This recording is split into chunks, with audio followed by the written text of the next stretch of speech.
मुगल मलका नूरजहां 17वीं सदी में हिंदुस्तान की सबसे बाअसर खातून थीं, जिन्होंने वसी व अरीज मुगल सल्तनत की फरमारवाई में तारीखी किरदार अदा किया और शहनशाह जहांगीर के दिल पर ही नहीं बल्कि हिंदुस्तान पर भी हुकूमत की।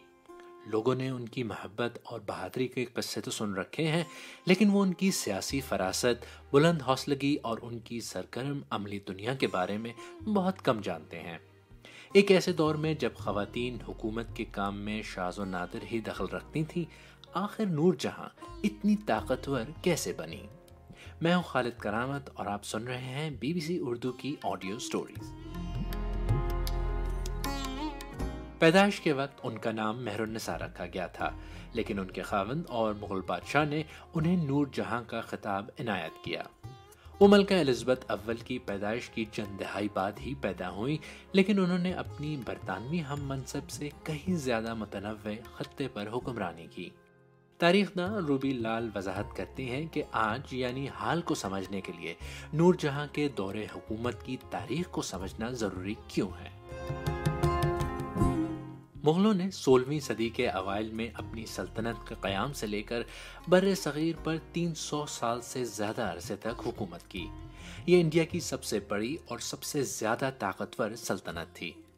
इस सल्तनत के बहुत से बादशाह, नूरजहां समेत शाही खवातीन और बेगमात ने फ़न, मौसीकी और फ़न तामीर की सरपरस्ती की और उन्होंने बड़े शहर, आलीशान कसर, मसाजिद और मकबरे तामीर करवाए। इस सल्तनत की वाहिद खातून हुक्मरान होने के नाते नूरजहां हिंदुस्तान, पाकिस्तान और बांग्लादेश की लोक कहानियों में हर जगह मौजूद हैं। उन पर नॉवेल लिखे गए हैं, फिल्में बनाई गई हैं और ड्रामे नशर हुए हैं। मुगल अहद और नूरजहां के दौर के दो बड़े शहर, शुमाली हिंदुस्तानी शहर आगरा और शुमाली पाकिस्तानी शहर लाहौर के घरों में उनके मुताल्लिक कहानियों की भरमार है। बूढ़े बूढ़ियां, सयाहों के गाइड और जोशीले तारीखदान नूरजहां और जहांगीर की मुलाकात और मोहब्बत में गिरफ्तार होने के किस्से और एक आदमखोर शेर से एक गांव को बचाने का किस्सा अपने अपने अंदाज में बयान करते हैं कि किस तरह उन्होंने एक हाथी पर सवार होकर अपनी बंदूक से शेर को ढेर कर दिया। लोगों ने उनकी मोहब्बत और बहादुरी के किस्से तो सुन रखे हैं, लेकिन वो उनकी सियासी फरासत, बुलंद हौसलगी और उनकी सरगर्म अमली दुनिया के बारे में बहुत कम जानते हैं। वो एक दिल फरेब खातून थी, जिन्होंने तमाम तर नामसाइद हालात के बावजूद एक वसी सल्तनत पर हुकूमत की। वो शायरा, माहिर शिकारी और फ़न तामीर की माहिर थीं।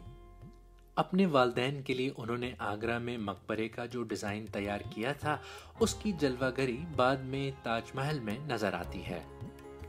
मर्दों की दुनिया में नुमाया किरदार अदा करने वाली मलका नूरजहां शाही खानदान से नहीं आई थीं। ताहम वो बादशाह के हरम से एक ज़ीरक सियासतदां और जहांगीर की पसंदीदा बीवी के तौर पर बामे अरूज पर पहुंची और उन्होंने एक शरीक सुल्तान की तरह मुगल सल्तनत पर हुकूमत की। ऐसे में जबकि खवातीन हुकूमत के काम में शाज़ो नादिर ही दखल रखती थीं, आखिर नूरजहां इतनी ताकतवर कैसे बनी? इसका सेहरा बहुत हद तक उनकी परवरिश, उनके गिर्द उनके हामी मर्दुज़न के नेटवर्क, जहांगीर के साथ खास ताल्लुक, उनकी जाह तलबी, उनके वतन और उनके लोगों के सर जाता है। अरब और फारिस के लोग सिंध दरिया के पार वाले इस खत्ते को हिंद के नाम से पुकारते थे और हिंद की तकसीरत पसंद, माला माल और रवादार तहजीब ने मुख्तलिफ हसियात, मज़ाहिब और रिवायत को एक साथ कायम रखने का मौका फराहम किया। नूरजहां 1577 में कंदहार के एक मुअज़्ज़ज़ ईरानी घराने में पैदा हुई, जिन्होंने सफ़वी दौर में बढ़ती हुई अदम रवादारी के नतीजे में अपना मुल्क छोड़कर ज़्यादा रवादार मुग़ल सल्तनत में पनाह लेने का फ़ैसला किया था। अपने वालिदैन के मुल्क और अपने नए वतन की मखलूत रिवायत में परवान चढ़ने वाली नूरजहां की पहले मुग़ल हुकूमत के एक अहलकार शरफगंज से सन 1594 में शादी हुई। वो अपने शौहर के साथ मशरक़ी हिंद के अमीर सूबे बंगाल मुंतकिल हो गई, जहां उनका वाहिद बच्चा पैदा हुआ। जब उनके शौहर पर जहांगीर के खिलाफ साजिश में शामिल होने का शुबा पैदा हुआ तो बादशाह ने बंगाल के गवर्नर को उसे अपने दरबार आगरा में पेश करने का हुक्म दिया, لیکن نور جہاں کا شوہر گورنر کے آدمیوں کے ساتھ تصادم میں مارا گیا۔ بیوہ نور جہاں کو جہانگیر کے حرم میں پناہ ملی، جہاں دوسری خواتین نے ان پر اعتماد کرنا اور ان کی تعریف کرنا شروع کر دیا۔ نور جہاں نے جہانگیر سے سن 1611 میں شادی کی اور وہ اس کی 20ویں اور آخری بیوی بنی۔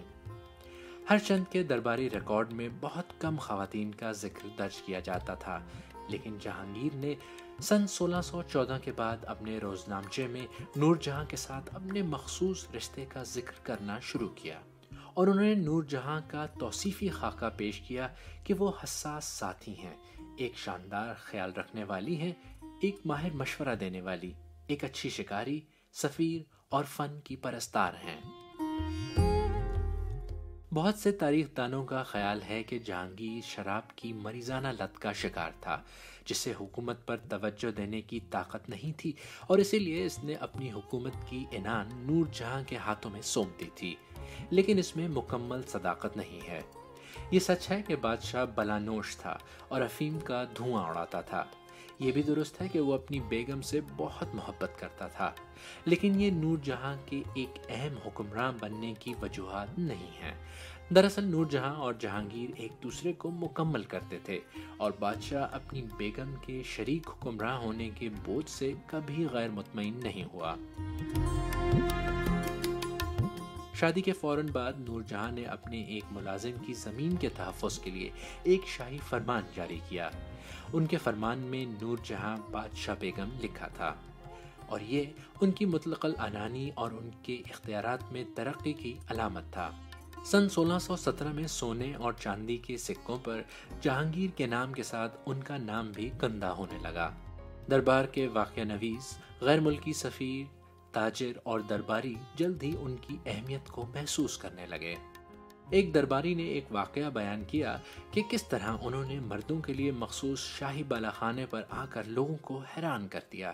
یہ ان کی حکم عدولی کی واحد مثال نہیں، شکار کرنا ہو یا شاہی فرمان اور سکے جاری کرنا ہو، سرکاری عمارات ڈیزائن کرنا ہو یا غریب خواتین کی امداد کے کام کرنا ہو یا پسماندوں کی آواز اٹھانا ہو، نور جہاں نے ایسی زندگی گزاری جو اس وقت کی خواتین کے لیے غیر معمولی تھی۔ انہوں نے بادشاہ کے قید کیے جانے کے بعد ان کو بچانے کے لیے فوج کی قیادت بھی کی، جو کہ ایسا ہمت والا کام تھا جس سے ان کا نام عوام کی یادداشت اور تاریخ میں نقش ہو کر رہ گیا ہے۔